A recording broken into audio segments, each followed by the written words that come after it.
And we are back. Welcome back to the Richie Hicks Jr. Sports Podcast. And Happy New Year, football lovers. NFL season is back. And the Buffalo Bills, the defending AFC East champions, put the smackdown on the defending world champion, Los Angeles Rams. They really sent a message today. With me, my good friend, Mr. Brett Bandick. And via speaker, we've got my buddy, Michael Zappi. Zappi, say hi. What's going on, everybody? Good to have you on, sort of, but you're here. Amazing. I'm not surprised that the Rams' weaknesses were exploited, but I am surprised at how dominant the Bills just smacked them in the mouth on the road. This was supposed to be a coronation, and they really whipped their ass. And Bills Mafia, man, they took that stadium over. Like, that shit sounded like a game in Orchard Park. That was impressive, man. My fantasy guys shined. Josh Allen, Gabriel Davis did their thing. McKenzie got me some points as well. Hard to believe that they had 4 turnovers and still put a whooping on them like that. They could have put up 50 tonight if it wasn't for those turnovers. But Zappy, I'm going to let you speak for a minute, and then we're going to go speak on this game all the way around. So the floor is yours, Zapp. Well, I mean, first of all, the game plan that Leslie Frazier had for this defense, it goes to show that this team has one thing on their mind, and it's redemption. I mean, the way the season ended last year against the Chiefs, if Josh Allen gets that ball first, they win that game. But unfortunately, they didn't, and we already know what happened after that. The addition of Von Miller to that defense has made a complete difference. I mean, 7 sacks by this defense. They didn't give up anything in the passing game. They shut down the Rams' rushing game. Cam Akers, I mean, all the fantasy owners out there for Cam Akers are pissed off the world right now. But this was more than a statement. I mean, offensively, we know what we're going to get with the Bills. There's no question about that.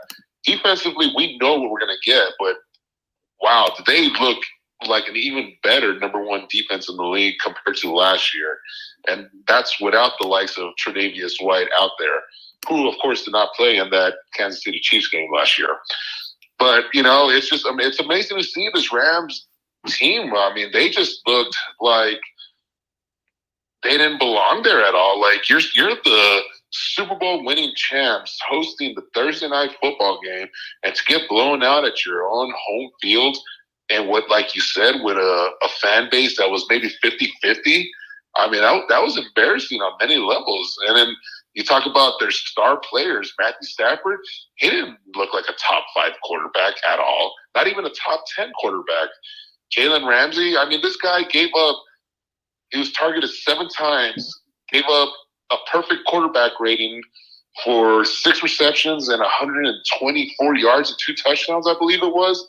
I mean, this Rams defense and offense had absolutely no answer, and they were lucky to lose by 21 points and not a lot more, because it could have very well been 24-10 at halftime if it wasn't for those couple of turnovers by the Bills.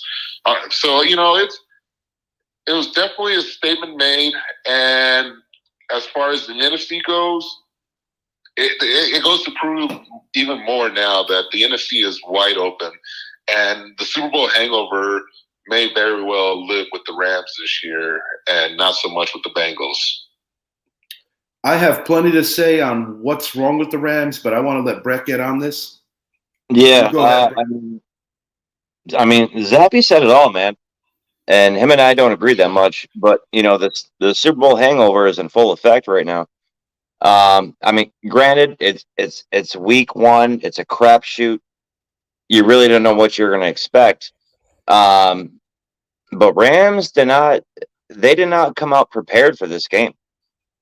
They had, months and weeks prepared for game 1, a home opener. Granted, I don't understand what McVay was doing.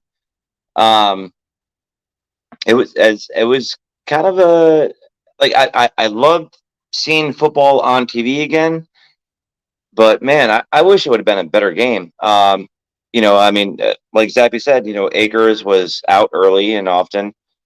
Um, God, what did Cup have? Like 13 catches, 120 yards, touchdown. Like that's their main guy, and you can tell the chemistry is not there on Allen Robinson yet. Higbee dropped a few passes here and there. Easy ones. Oh, easy ones, easy ones. But the 4 turnovers. Granted, Buffalo had turnovers as well, but 4 turnovers in a game, you can't expect to win with 4 turnovers. Period. It was just, man, the game kind of rubbed me the wrong way. It really did. Like that's not the way I wanted opening night to go. But Buffalo, man, they showed up. It's exactly how I wanted opening night to go. I got no love for the Rams for a litany of reasons. I'm not a big Jalen Ramsey guy. That's for one. Yes, I do like Aaron Donald, but I am so fucking tired of these comparisons to certain players like the Reggie Whites and the Lawrence Taylors, guys before him. Sorry, different game. I don't, he's a 3-time NFL Defensive Player of the Year. I still don't think he's better than those 2 guys, and I stand by that. But the here and now, this is what's wrong with the Rams. Obviously, Odell Beckham Jr.'s absence, he's currently a free agent.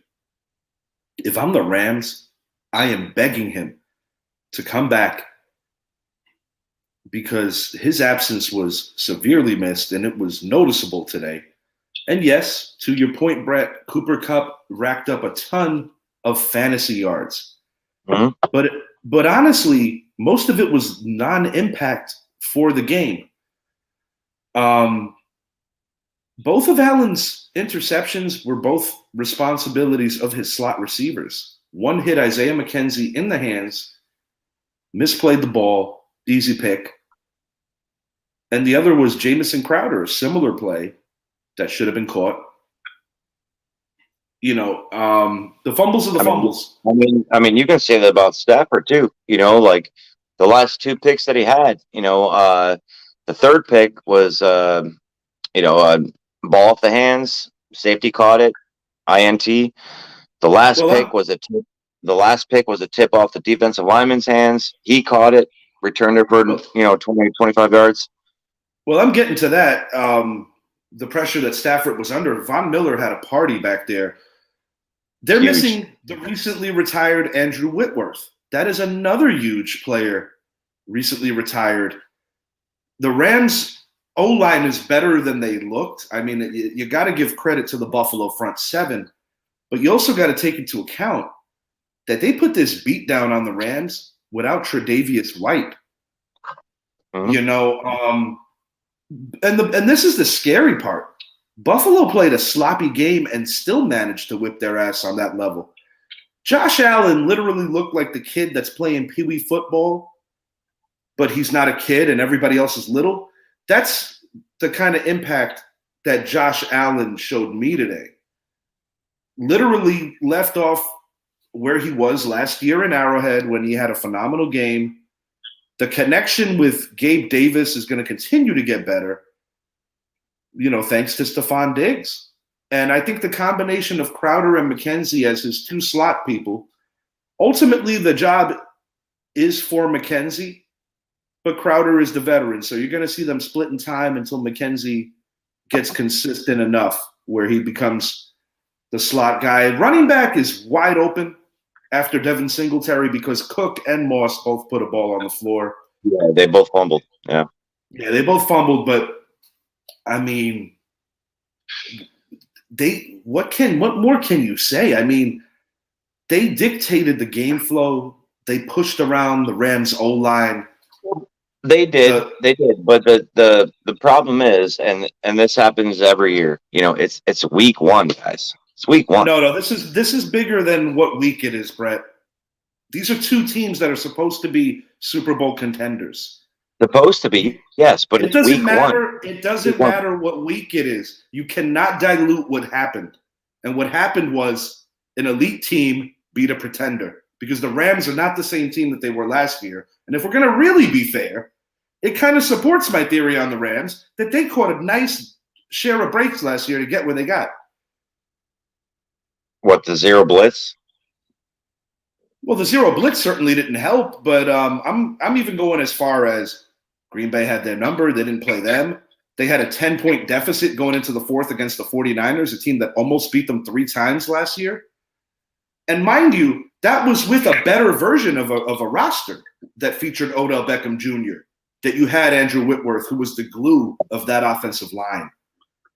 The Rams don't look good. And if the 49ers pick up where they left off now with a new quarterback and Trey Lance, Niners should win this division.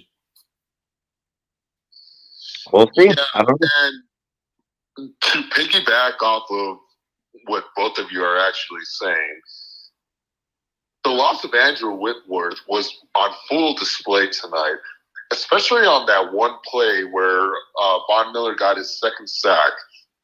The first blocker's job was to chip him, but Von Miller dipped under that chip, and then when he came up to the left tackle with a full head of steam, still dipped under him as well, and was able to get Matthew Stafford for a loss of, I think it was 8 or 9 yards. I mean, Andrew Whitworth is not allowing that to happen. No. But he's gone. No. He's gone now. But to follow up what you were saying about Odell Beckham, many thought that this was the game that would determine who Beckham goes to. By what I mean by that the winner was going to be in the lead. I don't necessarily view it that way. I think that Odell Beckham realizes that he has a better opportunity of being utilized more in Los Angeles than he does in Buffalo. Absolutely. With the way Buffalo runs their offense. I mean, Josh Allen, you've got to worry about him running with the ball. You've got to worry about his arm strength throwing it deep. You've got to worry about the velocity that comes from all his passes now. I mean, this guy went from a 52% quarterback his rookie year to now. I mean, his statistics are incredible. Now, and who was his offensive coordinator? I just wanted to ask. Well, I know it's not Brian Dable anymore. Ken Dorsey now. Here's my take on that. And, I mean, granted, as much as I... This one thing, and it's an agreement with Brett. Well, I do agree that this was a horrible showing by the Rams, and it doesn't matter whether it's week 1 or week 16 when it's time, that playoff push. One thing to remember is last year, out of the 12 playoff teams, the records after week 1 was 8-4. The Cowboys, the Titans, the Colts, and the Bills. All 4 of those teams lost week 1 last year and still managed to make it to the playoffs. However, they didn't look anything like the way the Rams look today. That was just god awful. I mean, it was awful the way they looked. You're the Super Bowl champions, and they laid an egg. I mean, they laid a complete egg.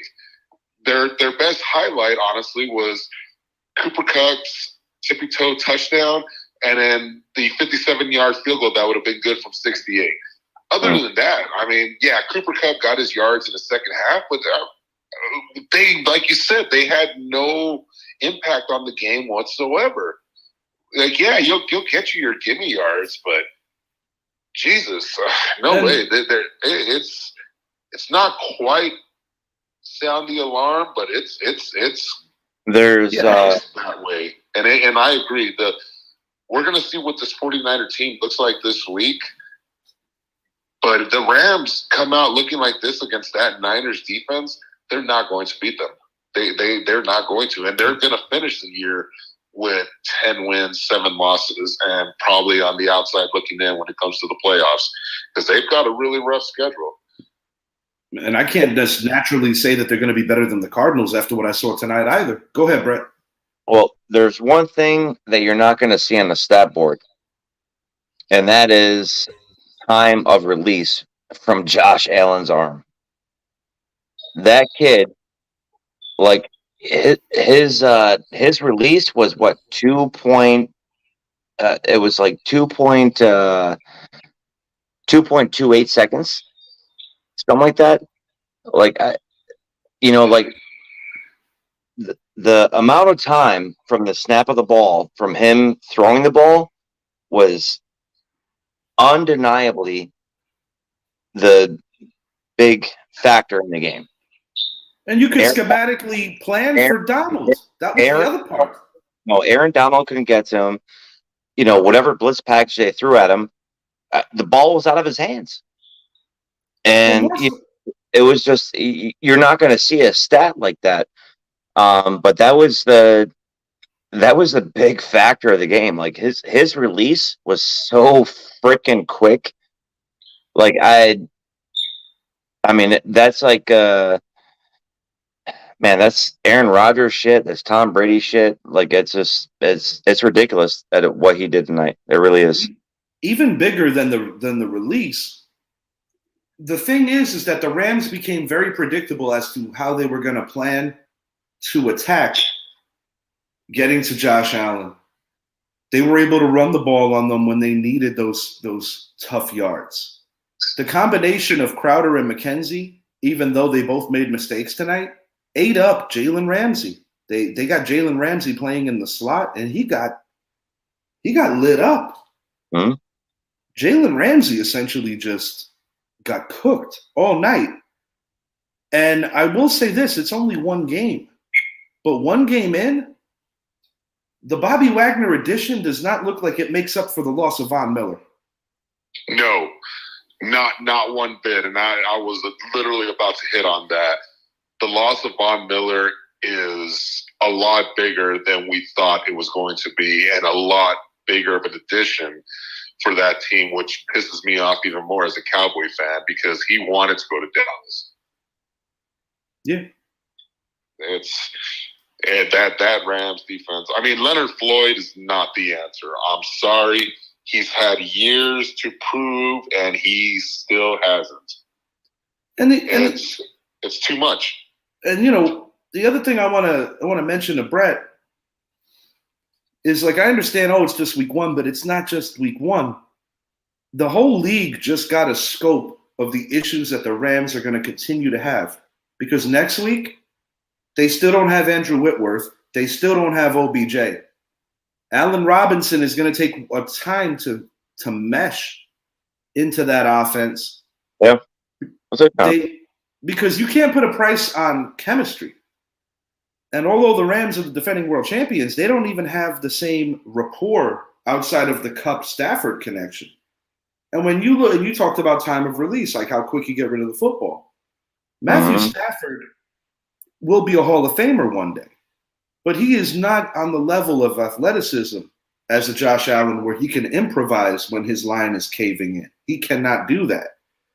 He tried to show it tonight, but no. Yeah, it was on full display that he can't do that. And, little known fact, Matthew Stafford was tied for the most interceptions last year with Trevor Lawrence.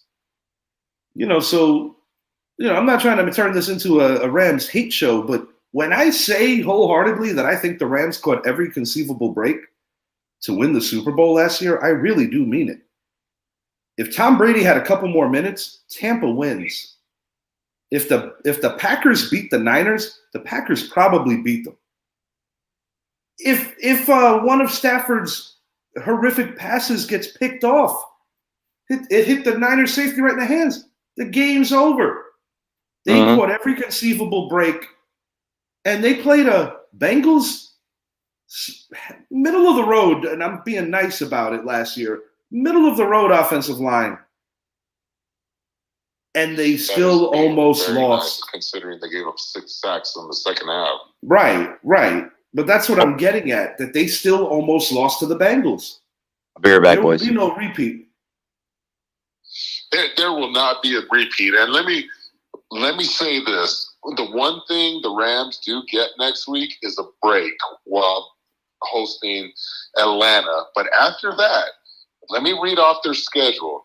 They have to go to Arizona, then they have to go to San Francisco, then they host Dallas and that nagging defense.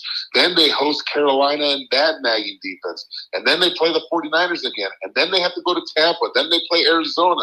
Then they have to go to the New Orleans and Kansas City. They don't get another break until they play Seattle at home. This, I'm sorry, right now, from what we saw tonight, and call it an overreaction Monday, but from what we saw tonight, they are not going to win a lot of these games coming up.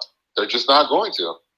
What I could see happening is that maybe at the deadline, they make a move or two, and then when Odell heals up, he rejoins the team, and they might have just enough juice after a tough first half to get it together. But I mean, I didn't count how many games you threw at me, but I believe that was 10 weeks worth of games or 9 weeks worth of games. This team could conceivably be like 4-6 going into, I don't know when their bye week is. I don't have it on me. It's week 7. It's week 7. But you're talking about a team that plays the Cardinals twice in a month. And I believe that DeAndre Hopkins will be back for the second meeting. He'll be back in the second. They got to deal with the 49ers more or less in the same amount of time. You mentioned your team, and while your team has their own share of issues on the O-line, their defense is still pretty good. And then they got to deal with the Saints defense. You know, so with the exception of Atlanta and Carolina's got a little bit of a defense now too. With the exception of those two teams, I don't necessarily see any of these as cakewalks. The Rams could really put themselves in a big hole early on in the year because they do play in one of the better divisions in the league. If you take away the Seahawks, they're going to be awful. But, you know, the Cardinals, Rams, and 49ers all made the postseason last year. Correct. And they also play the AFC West this year. And that is going to be brutal. They got to deal with the Raiders, the Chargers, the Broncos, and the Chiefs. That's going to be brutal. And they also have to go to Tampa Bay, and they still have to go to Lambeau Field in December, meaning cold weather. That's a disadvantage for that Rams. And by that time, that Packer team might be peaking because while there's a lot of question marks revolving around the Packers' young core of receivers, I do believe that in addition to picking up these young receivers in the Devontae Adams deal, they were also able to address 2 layers of their defense, the defensive line, the linebackers, and they already have a very good secondary. I don't know how this necessarily translates during the course of the year, but earlier in the show, you made mention how the NFC is wide open. And I do believe that the Green Bay Packers have the best defense they've had since their Super Bowl season of 2010. I mean, there's a lot to be proven, and they have to show it. But on paper, at least, I must say the Green Bay Packers have a damn good defense, and they have arguably the best 1-2 punch at running back. So when you factor in running the ball and playing stingy defense, and Brett made a great point when he talked about the 49ers pushing them around. And Brett made a great point about it. He was like, they use the elements against the home team. Green Bay is a finesse team that plays in a northern state. I don't think they're going to be as much of a finesse team this year in the sense that their defense is going to be much better. And they weren't bad on defense last year. Even in that 49er game, defense played great. But don't be surprised. Don't be surprised. And it's going to be interesting because, you know, with these aging quarterbacks, it happened to Eli Manning. It happened to Phillip Rivers. It could happen to Tom Brady this year. It's happening to Matthew Stafford. Is that when you're missing, like you take a guy like Brady, another guy who has a phenomenally quick release. How do you get to Brady? It's not necessarily pressure coming from the ends. It's that middle pressure. The guards in the center when you get to a guy like a Tom Brady or you get to a guy with like a Stafford or even, an aging Eli when he was still doing it or an aging Ben. These are guys that are still great players when they were older, but their athleticism left them. These aren't the kind of athletes like a Lamar Jackson or a Kyler Murray or a Josh Allen, like these are pocket guys that made their living doing it, but they are old. And Tom Brady, with his fair share of issues on the O-line, he could be in for some issues for a little while, And once again, these are teams that got to reload and address it. You got to see how it looks midway through the season. Which is why another Sunday night, Brett, Dallas is going to exploit it. We're going to see a lot of stunts in the interior of that defensive line, sending Micah Parsons up the middle instead of sending him on the edge. Well, that's the kind of heat that you got to send at a guy like Tom Brady. Especially when you have three backups playing in your interior. Hang on 1 second, Zach. Go ahead, Brett. Let me explain something, Zach. Brady, I don't know if you guys have recently heard, him and Giselle are separated. They're not divorced, but Giselle moved out. Brady is living in his own house in Tampa. And whenever you have a pissed off Brady at the world. Oh, flip the narratives with this bullshit. I'm not flipping it at all. I didn't hear what he said. At all. He's coming to Dallas, and he's going to fucking put a hurting on you, buddy. It's going to happen. He's going to put a hurting. I'm telling you right now. No, I like Dallas in that game. Dallas should have beat them last year in Tampa. Yeah, everything wasn't for. Hang on, let me just. Basically, Brett just said, a pissed off Brady. He's separated from Giselle, not divorced, but living in his own house in Tampa. They have taken a step back in their marriage, and Brett's like a pissed off Brady and this and that. I'm like, I don't know, dude. Have you ever? What are you basing that on? Has he ever been separated from his Giselle before? He lost when he was on the outs with Bridget Moynihan. He had some tough losses. I don't know about that, dude. I don't. This is a lot bigger. This is football. This ain't about this domestic shit. Well, either way, Brenda actually brought it up to me. She goes, "Hey, did you hear about Tom and Giselle?" I'm like, "No," and she gave me the fucking lowdown. So it's the whole 11-day takeoff from training camp. Now we know why. Well, I kind of hinted at it when you and I spoke the night that you hung out here with me for our fantasy draft. That Giselle's pissed off on a lot of levels because she felt kind of blindsided when Tom decided to unretire, even though he didn't officially retire. He kind of pulled a Brett Favre. Yeah.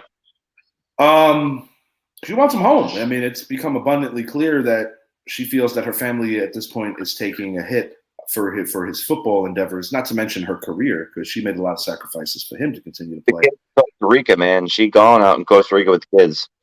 More importantly than that, keeping it on football, Tampa Bay Buccaneers coming into the season are missing some key faces that we're used to seeing. There is no JPP as of right now. There is no Ndamukong Suh. They do have Akeem Hicks, nice pickup for them. They also don't have Rob Gronkowski, who is Brady's security blanket. And the combination of Kyle Rudolph and Cameron Brate is not even scraping the surface of replacing a Rob Gronkowski.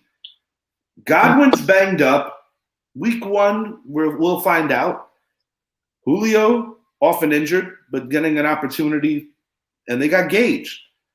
But I do think that security blanket, the Gronk factor, is going to have to be kind of a committee effort to see who can step up. I do like this kid.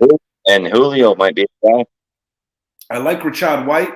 I have a feeling that by year's end, he's going to be a factor in that offense, spelling Leonard Fournette and kind of being like, how would you say, like the lightning to Fournette's thunder. I think that's kind of like a Mike All-Star work done style. Yes, good analogy. I can see that. I can definitely see that. I like that. I do like that. That was good shout out on that. That was a hell of a combo back in the 90s and early 2000s. Warwick Dunn and Mike Allstott. Big shout out Warwick Dunn. One thing I always liked about Warwick, his late mother, was killed in the line of duty. And coming from a police family, I have a sensitivity to that. And no, he's done so much with his foundation to help single mothers. Big shout out to Warwick Dunn, one of the real good guys from the NFL. Guys, Sunday morning, Zappy and I are getting up real early, and we've got certain games highlighted that we're going to dive into. I know that Brett obviously wants to talk about this Patriot-Dolphin game, and I'm going to make sure we give Brett a chance to do that. But since we're doing a show that's going to cover some of the premier games, I'm figuring we kind of got into this, obviously, the kickoff game. Let's get into a couple of these revenge games. Joe Flacco and his New York Jets are hosting his former team, the Baltimore Ravens. Whoever wants to start this, have at it. I'm going to give you the final thought on this particular game, and I'm going to scrum up a couple of other ones that we could speak on. Brett, start this up. What do you think about Joe Flacco playing his Ravens in a Jet uniform? I think that that's a great matchup. Yeah, no, I think it's a great matchup. I'm kind of curious to see what Joe's got left in the tank. He's going against your boy Sauce Gardner, so it'll be an interesting matchup. Where's that game being played? Game's in Jersey because the Giants are on the road for 9/11. Oh, it's gonna be a tough one. I'm kind of curious to see what Dobbins is gonna do, and I think Andrews is still gonna have a hell of a game, but that we'll see what happens. I don't know. This one is probably on my upset radar. I do think that the Jets are going to compete, and I think they have a chance to actually win this game. Is it really considered an upset, though? Absolutely considered an upset. The Ravens are a much better team historically, recently, than the New York Jets. Anytime the Jets win against a team that's been a perennial playoff visitor, it's going to be deemed an upset, at least until the Jets start gaining some respect around the league. I think Zappy and I predicted a 7-10 finish for them, which I actually still stand by.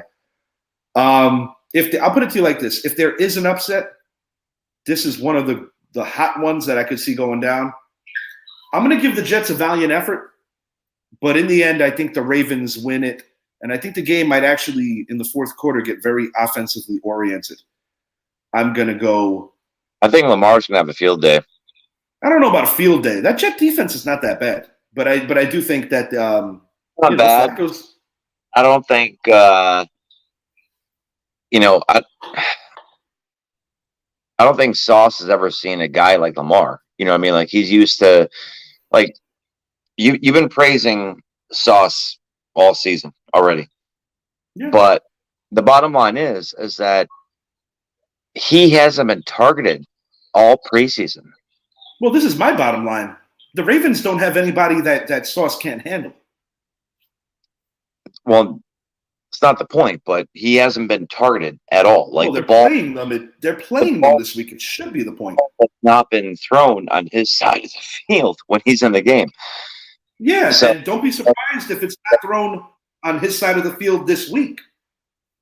Lamar's going to have to improvise. I expect a huge game out of Mark Andrews. Yeah, but when Lamar improvises, that's a whole nother ball game. I like the Ravens, but I think the Jets are going to show up. Ravens 30, Jets 24. A little more high scoring than people might believe. Zap, what's your prediction on this game? So I sent you a text message, was it yesterday or 2 days ago, about one of my upset picks. And you got this as a potential. This is one of them. This is definitely one of them. And the reason why I say that is I do believe that for this particular game, Joe Flacco gives them a better chance of winning than Zach Wilson. I think the Ravens are going to have a bit of an identity problem early on. We still have to remember that they still have both running backs, Edwards and J.K. Dobbins, coming off of torn ACL. Yeah, Mike Davis is getting the start. Yeah. Exactly. So, not to mention, they don't have that receiver. It's supposed to be Rashad Bateman. Cool.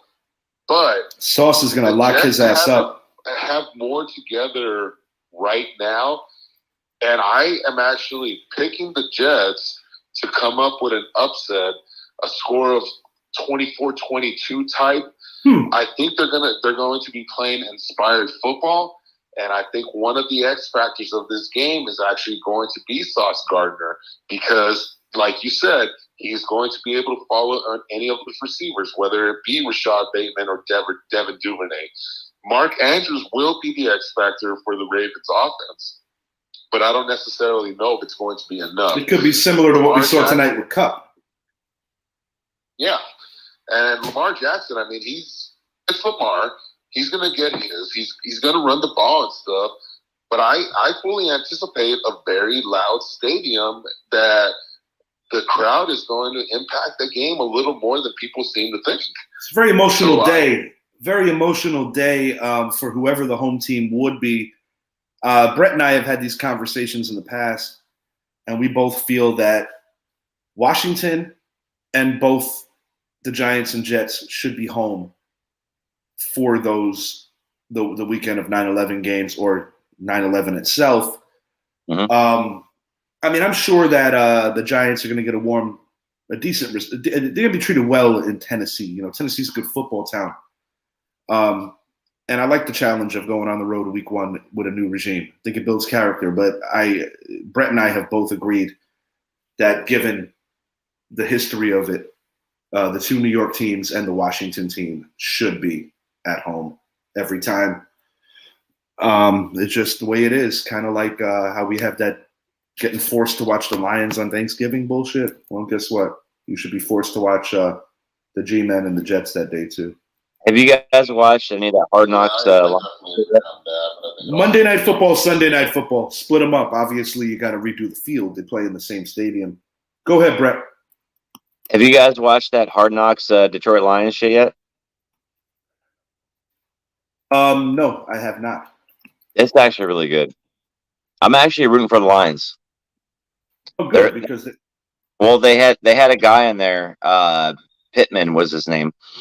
He got cut at the end of the season, and now he's on the Giants practice squad. Well, I saw that you guys invited our guy Bachman to take a look at him, and it's crazy because he had a great preseason with us. Yeah, and they were calling him the Giants' version of Julian Edelman. Unfortunately, we let him go because of financial reasons. Fuck you, Kenny Galladay. And now he visited the Pats. I don't know if the Pats move forward with giving him a role with the team. We'll see. But Eagles at Lions, this could be another potential upset. I believe the Eagles are favored. I'm assuming the Eagles are favored. Yeah, 4-point favorites. Would you say 2? 4. 4-point favorites. This is going to be a close game. I like the road team, but I don't think it's going to be easy. I got the Eagles winning this one and actually covering the spread. I got them winning this one. Actually, I'm going to go 27-20 Eagles. I was going to say 26-20 Eagles. I was going to say 28-24 kind of shit. Well, if it's 28-24, that'll be a push on the spread. But I do like the Eagles in this one because while there are certain improvements that Detroit has made, I am still not sold on Jared Goff. And I think the Eagles arguably have the best front seven in the NFL right now. I think Buffalo has something to say about that after what they did tonight. But the Eagles have a very good defense and probably a top 5 cornerback duo with Darius Slay and James Bradbury. They do the committee running back thing. A lot of fantasy owners get frustrated with the Eagles, similar to how they get frustrated with the Pats by having so many different running backs. But think the Eagles are going to be able to lean on them, and I think the key in this game will be a couple of untimely turnovers that will force the Lions into an opening day loss. But I do think the Lions are heading in the right direction. I think the Eagles are probably going to win the NFC East this year, as much as it pains me to say that. Zap, what are your thoughts? Lions hosting the Eagles. Well, I mean, let's look at the first thing. This is the first time the Lions have sold out a game in years. Which is awesome. And, I mean, credit to Dan Campbell and the team he is building. Yeah, he's doing a good job. Obviously, we can sit here and say, well, they have DeAndre Swift. He's going to get his touches. They have a very nice receiver in Amon St. Brown, but they have Jared Goff. Mm-hmm. So, it's a matter, Goff, it's one of those games that Goff can come out and have himself a great game. Their defense is going to be better. I do believe Dan Campbell is going to have this team motivated to play 4 quarters of hard-nosed football. I think it's going to be a lot closer than people think.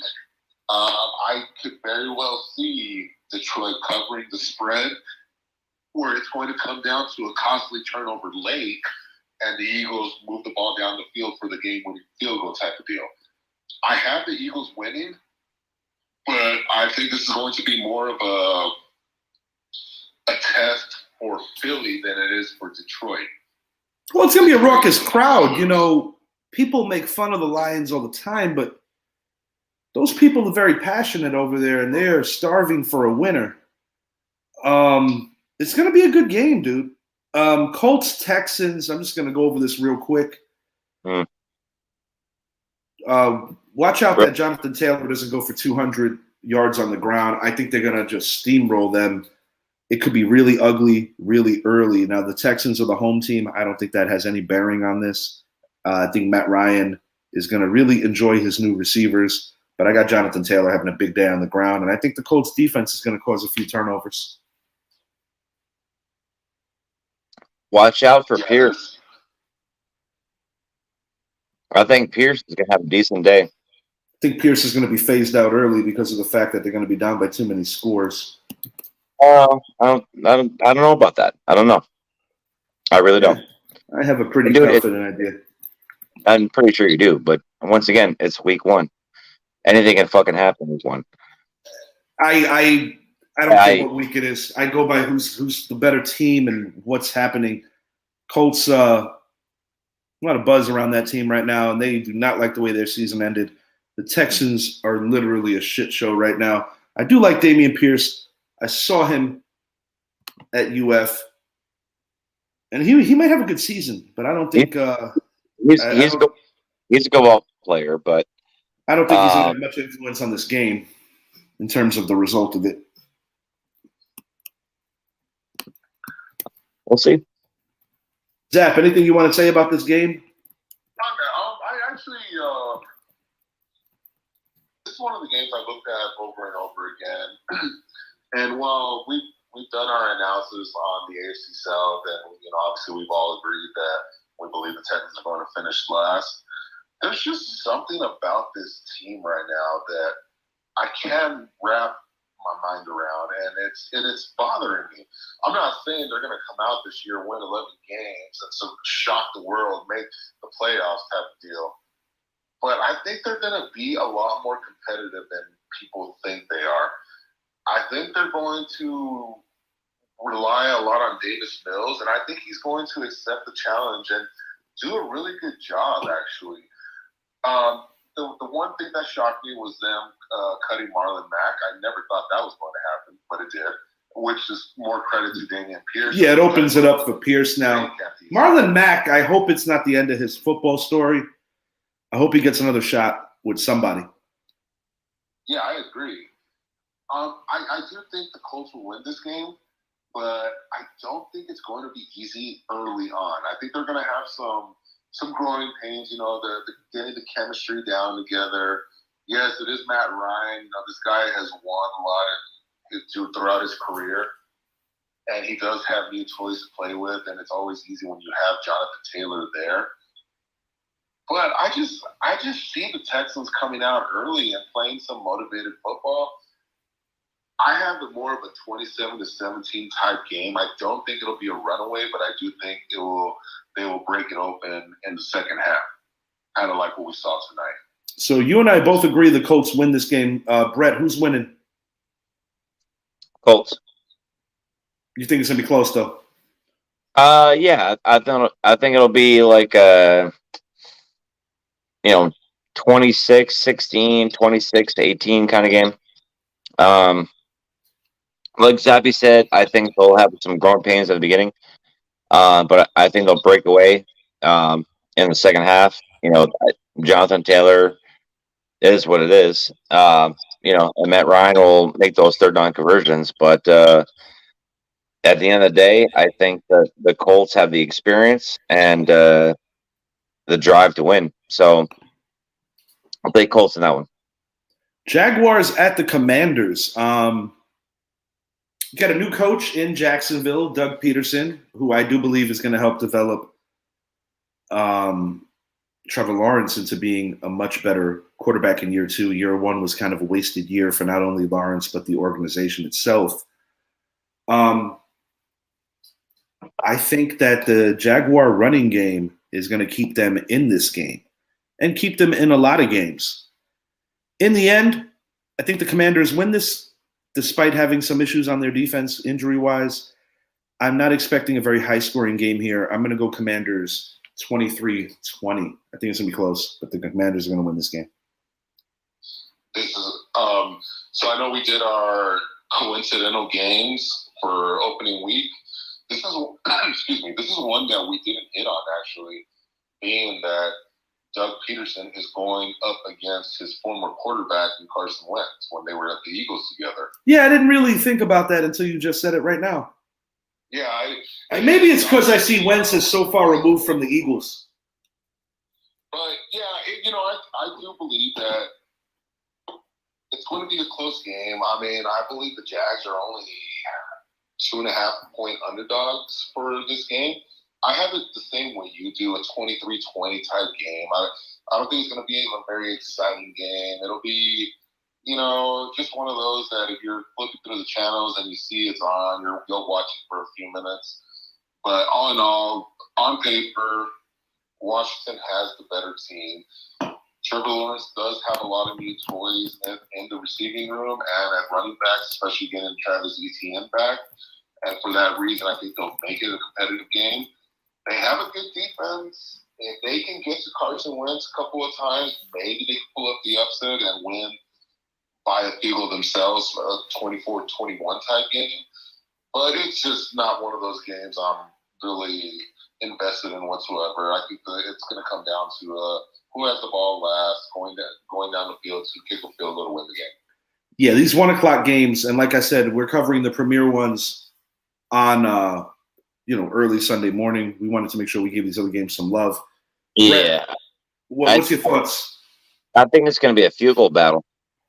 I think inside the 20, both teams are going to buckle down. Mm-hmm. I think the field goal kickers are going to have a field day. I think it's going to be like one of those 19-16 games, 22-19 kind of shit. Who do you got winning? I got the Commanders winning. Saints at Falcons. We got one game to preview after this. I want to give Brett enough time to talk about the Pats before we get out of here. Saints at Falcons. Short and sweet. I like the Saints to win this thing. I'm going to go 27-17. I think they're going to induce a couple of turnovers off of Mariota. I think Cordarrelle Patterson will keep him in the game as long as he can, but they don't have enough going on. Kyle Pitts is Kyle Pitts, but I like the Saints in this one. Yeah, no, I agree. I'm going to go 26-10 Saints.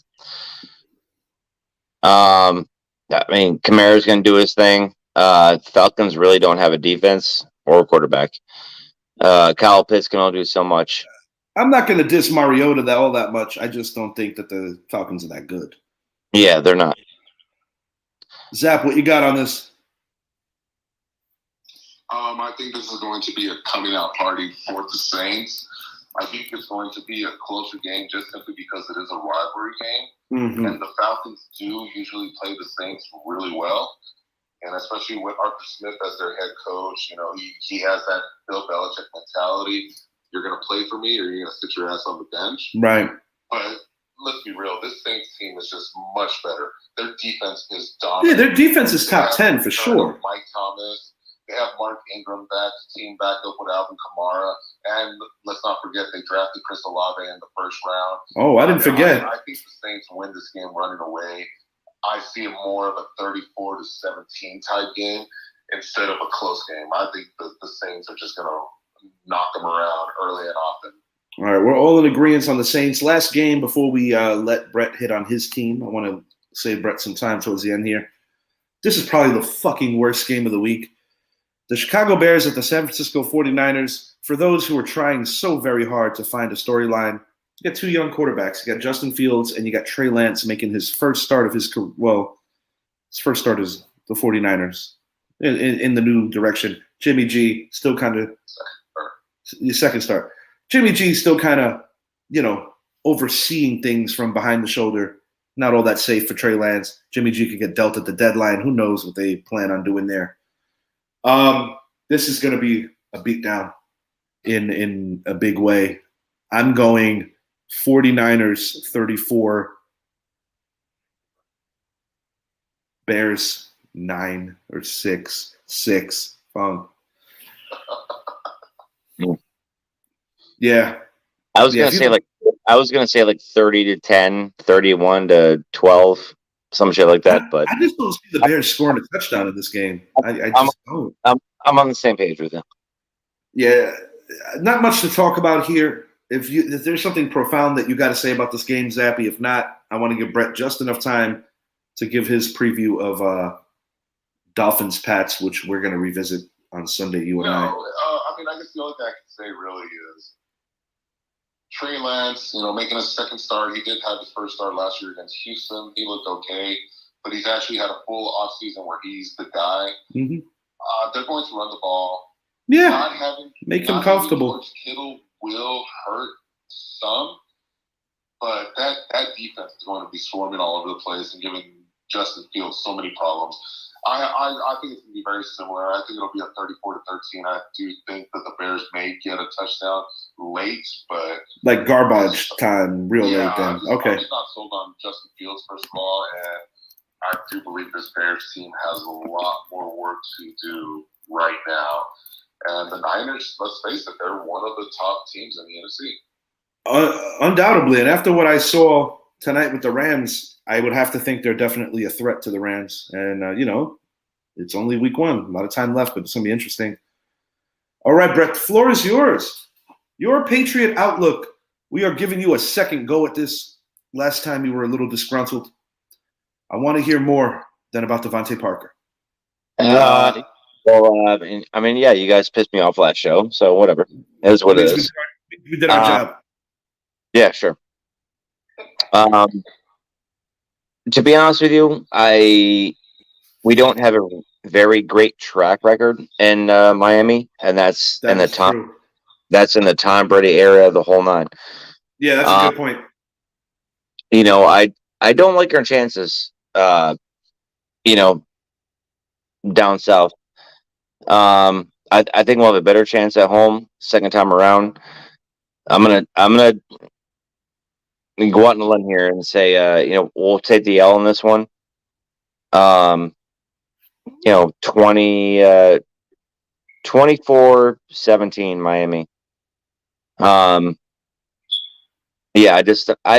We don't play well in Miami. I don't know what it is. We're cursed down south. We'll see what happens. I think we'll keep it close, but for the most part, I think Miami might outplay us. We're still trying to work out the kinks. But at the end of the day, I think Miami will come out with a dub. So you are 2 for 2. You basically gave nothing to me that has to do with either one of these two rosters. I tried. I think the Miami Dolphins are going to apply a lot of heat on Mac Jones. Defense is good. I think the Patriots are also going to do a great deal in applying pressure on Tua Tagovailoa. But ultimately, I think where this game is lost and where this game is won, the Patriots, in order to win this game, have got to go hard on the ground game with the combination of Ramondre Stevenson and Harris. Thank you. Damian Harris. Hunter Henry could be a factor. I don't think Mike Gesicki is going to be as much of a factor. I think he's going to be predominantly used more for blocking, not just in this game, but as the year moves along. I'll be honest, and I said it on our AFC's preview, I just am not that crazy about your guys' roster. I know the Patriots are not exactly the types to go above and beyond with big-name free agents. Last year, they actually spent some money, but I don't like the way they drafted this year. And I also don't like the fact that they let a lot of defensive talent leave the building without replacing it. I'm on the same page. I don't feel good about this matchup. I think the combination of Jalen Waddle and Tyreek Hill is going to be a little too much, and I think Tua is going to have a real good game. I got the Dolphins winning this thing. I'm going to go 27-17 Dolphins, and I think Tua is going to toss 3 touchdowns. I think Mac Jones is going to have a couple of turnovers, because he's going to be under a little more duress. If the Patriots can dictate the game flow with the running game, I think they're going to be all right. In general, all right, but not Sunday. I don't like it. For your team. Sorry, but I don't. We don't play well now. I'm not really. I'm not expecting a dub coming out of this. Like, if we win, that's a bonus. But I kind of expect them out going into this. So yeah, I would say Patriots' keys to victory is that they've got to run the ball. They've got to run the ball, and they've got to run the ball effectively, and they've got to give Mac Jones favorable play action situations. Nelson Aguilar has to step up. He's coming off a shit year. Yeah. Jacoby Myers is a good receiver. And your boy, Devontae Parker, if you're looking for any kind of storyline, it is his return to Miami. Maybe, just maybe, this can motivate him. I mean, after all, he did get bumped out. I mean, if there's a 60-yard bump to him for like a halftime, before halftime shit, like I'm ecstatic. Yeah, I just don't like their roster, and I don't mean that any kind of dickhead way. I'm not crazy about their roster. Zap, what are your thoughts on this game in about 30 seconds or so? And then I'm going to give Brett a final chance to give us his final prediction for the season. So all great coaches go through a decline in their career, especially at the latter part. I think this is going to be a coming out party for the Dolphins. More specifically because of Mike McDaniel and what he can do with the running game. Yeah, I think his running game is going to open things up for Tua. You can scheme your defense to stop things, but it's hard to scheme your defense to stop the 2 fastest receivers in the NFL. I've got the Dolphins winning this game with a runaway 49-0, Brett. He's not serious. I also have the Dolphins winning by 10, but I have it more of a 34-24 type game. And I think the reason why they put up 24 points is because they get the running game going. But I think the Dolphins pull away late. I tend to agree with you. I said on our AFC East preview that I thought the Patriots would split with Buffalo, but get swept by Miami. After what I saw Buffalo do tonight, I don't think anybody's splitting with them in the AFC East. That's just my opinion. Brett, you got a minute. Anything you want to say on the Pats? Final record? Anything to that effect? How do you feel your season's going to play out this year? I think we'll have an average season. I don't think we're going to be rated or overrated. I still think we'll make playoffs, but still lose the first round. I do not see final record. I know you don't see it, but this is my final thought. Final record. 20 seconds. Final Final record. I just said it. We'll make playoff. We'll lose first round. That's it. Brett, can you give me a record? Your record? Jesus Christ. I didn't say it. You never said it.